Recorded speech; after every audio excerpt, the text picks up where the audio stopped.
আসসালামু আলাইকুম রহমতুল্লাহ। নাহমাদুহু ওয়া নুসাল্লি আলা রাসূলিহিল কারীম। আম্মা বা'দু ফাকাদ ক্বালা আল্লাহু তাআলা ফি কালামিহিল কাদীম ওয়া ফি ফুরকানিহিল হামিদ। আকিমুস সালাতা ওয়া আতুজ যাকাহ। সাদাকাল্লাহুল আযীম। ওয়া ক্বালা আন-নাবিয়্যু সাল্লাল্লাহু আলাইহি ওয়াসাল্লাম আয-যাকাতু কনতরাতুন লিল ইসলাম আও কামা ক্বালান নাবিয়্যু সাল্লাল্লাহু আলাইহি ওয়াসাল্লাম।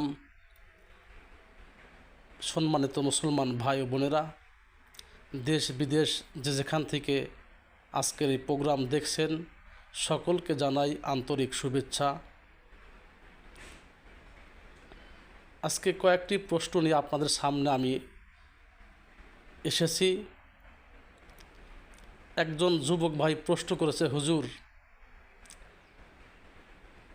আমি রোজা রাখি কিন্তু নামাজ পড়ি না। আমার গ্রামের একজন ব্যক্তি বলছে, তুমি রোজা রাখো, নামাজ পড়ো না, তোমার রোজা আদায় হয় না। আসলে কি যুবক ভাই? শোনেন, আমি বলছি শোনেন। বিষয়টা হলো, নামাজ যেমন ফরজ, ইসলামের ভিত্তি যেমন 5টি জিনিসের উপরে: কালিমা, নামাজ, জাকাত, হজ, রমজান মাসের রোজা। এই 5টা জিনিস হলো ইসলামের বুনিয়াদ বা স্তম্ভ। নামাজ যেমন ফরজ, ইসলামের জাকাত এটা একটা অন্যতম একটি ফরজ। তবে নামাজ হলো সবচাইতে গুরুত্বপূর্ণ একটা ইবাদত। রোজার চাইতে নামাজের ফাজাইল বা গুরুত্ব বেশি। আপনি নামাজ পড়েন না, আপনি রোজা রাখেন, আপনার রোজা আদায় হবে, কারণ রোজা একটা ইবাদত, নামাজ একটা ইবাদত। তবে শুধু রোজা রাখলে হবে না, প্রতিদিন 5 ওয়াক্ত নামাজ ফরজ, আপনাকে এটাও পালন করতে হবে, কারণ এটাই সবচাইতে বেশি গুরুত্বপূর্ণ। আর একজন প্রশ্ন করেছেন, হুজুর, আমি তারাবি নামাজ পড়ি না, তাহলে কি আমার রোজা হবে? হ্যাঁ, অবশ্যই হবে, কারণ রোজা হলো ফরজ আর তারাবি নামাজ হলো সুন্নাতে মুআক্কাদা। তবে তারাবি এটা একটা আলাদা একটা ইবাদত। এই তারাবি নামাজকে অবজ্ঞা করে পরিত্যাগ করা যায় না, কারণ সাহাবায়ে কেরাম পড়েছেন, আল্লাহ রসুলও পড়েছেন। এটা গুরুত্বপূর্ণ একটা ইবাদত, এই জন্য বলছি আপনি তারাবি নামাজও আদায় করবেন। আর একজন প্রশ্ন করেছে, হুজুর, রমজান মাসে আমরা সাধারণত জাকাত দিয়ে থাকি।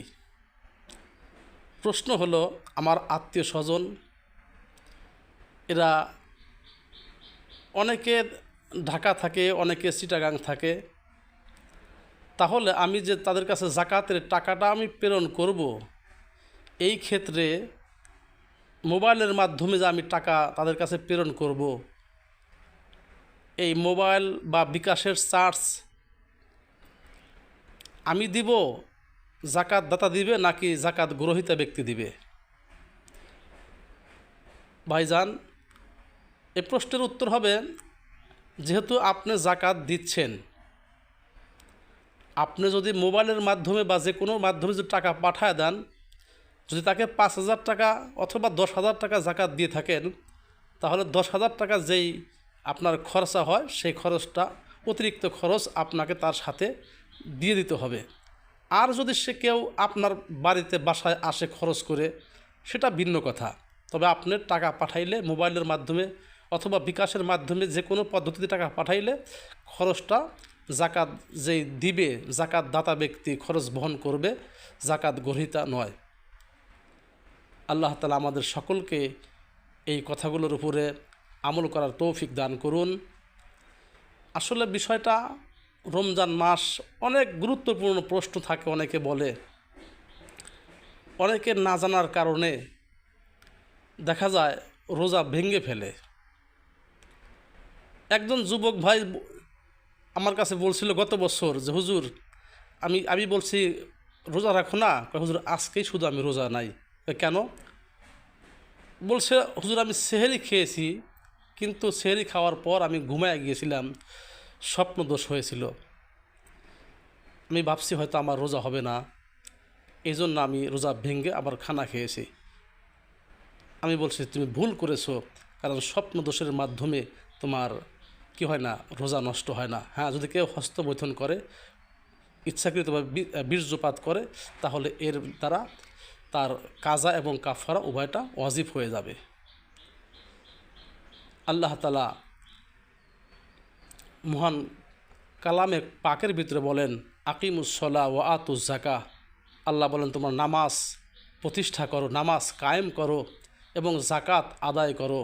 অপর এক হাদিসে আল্লাহ রসুল বলে সুমু খামসাকুম, আল্লাহ রসুল বলেন সল্লু খামসাকুম, তোমরা 5 ওয়াক্ত নামাজ আদায় করো এবং রমজান মাসে রোজা রাখো। ও আদ্দু জাকাতা আমওয়ালিকুম, এবং তোমরা তোমাদের মালের জাকাত প্রদান করো। হাদিসে আসছে, কারণ জাকাত রোজা রাখা যেমন ফরজ, নামাজ পড়া যেমন ফরজ, জাকাত দেওয়াও ঠিক তেমনি ফরজ। যদি কেউ নামাজ পড়লো, হজ করলো, কিন্তু জাকাত আদায় করলো না, সে ইসলামের একটা স্তম্ভকে, ইসলামের একটা ভিত্তিকে সে খুঁটিকে অস্বীকার করলো, যদি সে অমান্য করলো, এর জন্য সে গুনাহগার হতে হবে। হাসরের ময়দানে আল্লাহর কাছে তাকে জবাবদিহি করতে হবে। আল্লাহ তাআলা আমাদের সকলকে রমজান মাহের পবিত্রতা রক্ষা করে বেশি বেশি ইবাদত করার তৌফিক দান করুন। সকলে বলি আল্লাহুম্মা আমিন। আসসালামু আলাইকুম ওয়া রাহমাতুল্লাহ।